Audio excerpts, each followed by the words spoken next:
Wasu manya-manyan 'yan fashin daji wanda ƙasar jamhuriyar Nijar ta ɗauki tsawon lokaci tana nema sun shiga hannu wanda jami'an tsaro suka yi nasarar kama su a ranar yau Laraba.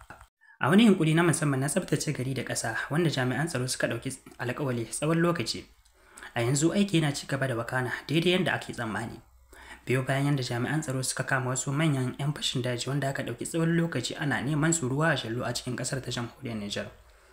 Wannan mutanen da kuke gani a cikin jan rubutu ko kuma jan aro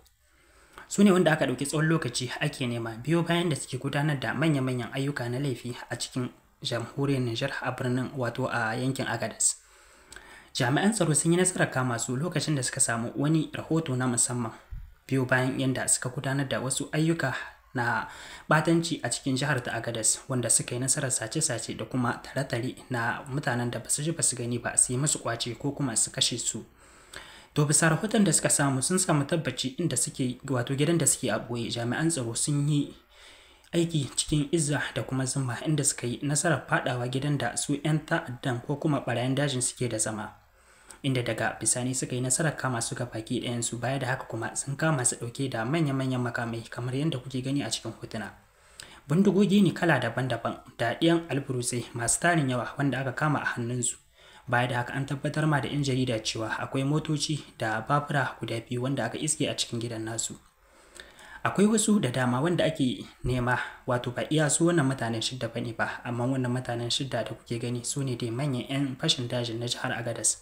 wanda suka gudanar da manya-manyan ayyuka tsawon lokaci inda al'umma suke ta fatan su ga wannan 'yan fashin daji wato ɓata garin sun shiga hannu. Cikin iko da yarda Allah jami'an tsaro na Garda National na fararen kaya suka yi nasarar kama su yanda suka gudanar da aikin su cikin tsanaki. Baya da haka kuma gwamnan jihar Agadez ya jinjina musu bisa irin kokarin da suka yi da yadda suka gudanar da aiki cikin zimma da kwarewa ba tare da wata matsala ba sun kama su ga baki ɗayansu wato mutanen shidan ba tare da wani yayi gudu ba. Haka zalika ba tare da wani jami'in tsaro ya fuskanci wata matsala ko tangarɗa ba. Kuma an kama su lokacin da suke kokarin shirya wasu mummunan aiki duba da yadda aka kama su dauke da manya-manyan abubuwa kama daga bindigogi da harsashai. Haka zalika akwai saluloli da dama wanda aka kama a hannunsu.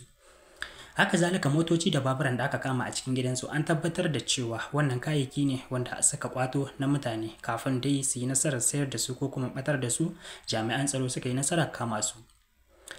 Wannan aiki sun samu wato wannan aiki babban nasara ce ga al'ummar Nijar musamman ma masu zama a yankin Agadez. Duba da yankin yadda yake fuskantar matsaloli daban-daban tsawon lokaci na baki wato na barayin fashin daji. Mutum ba shi da damar da zai iya doguwar tafiya matukar ba yana da security ba a cikin jihar ta Agadez musamman ma yankunan da suka san masu kuɗi ko kuma masu kayan kuɗi suna zirga-zirga to suna amfani da wannan damar da kuma irin manyan makaman da suke akwai inda suke tare mutane su yi musu barazanar kisa wasu kuma in suka yi taurin kai har ma suna iya rasa rayuwarsu. A bangare guda kuma al'ummar cikin gari tuntuni suka ci gaba da bayyana farin cikinsu yadda suka ga an kama wannan 'yan fashin dajin inda suke kyautata zaton za a samu sauki a bangaren abin da ya shafi tare-tare da kuma wasu abubuwa na ta'addanci a cikin ƙasai. Haka zalika gwamnan jihar Yamai ya shinjina ma jami'an tsaro bisa yadda suka yi aikin nasu su ma al'ummar gari sun samu tasu shinshinar daga bakin mai martaba sarkin Agadez wato Sultan Dayyar. Baya da haka kuma an ci gaba da ɗaukar alkawari akan za a ci gaba da gudanar da aiki kai da kafaɗa tsakanin jami'an tsaro da al'ummar gari. Wato lokaci bayan lokaci jami'an tsaro za su ci gaba da raba lambobin salulolinsu baya da haka kuma za su ci gaba da ba da dama ga jami'ai wato ga fararen hula mazauna karkara musamman ma masu zaune a gefen gari wanda su ne suke ga abin da yake shiga da kuma abin da yake fita za a ringa ba su dama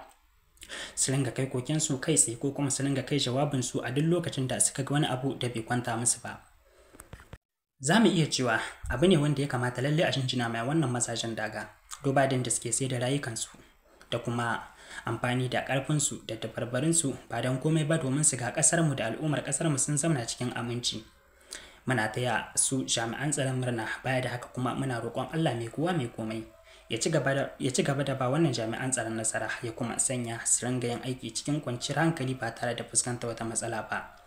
Muna ba da goyon bayan mu 100% ga su jami'an tsaron. Baya da haka kuma muna ƙara kira ga al'umma a ci gaba da bada haɗin kai ga jami'an tsaro duk lokacin da aka ga abin da ba a yarda da shi ba. Menene ra'ayinku akan wannan nasarar da aka yi?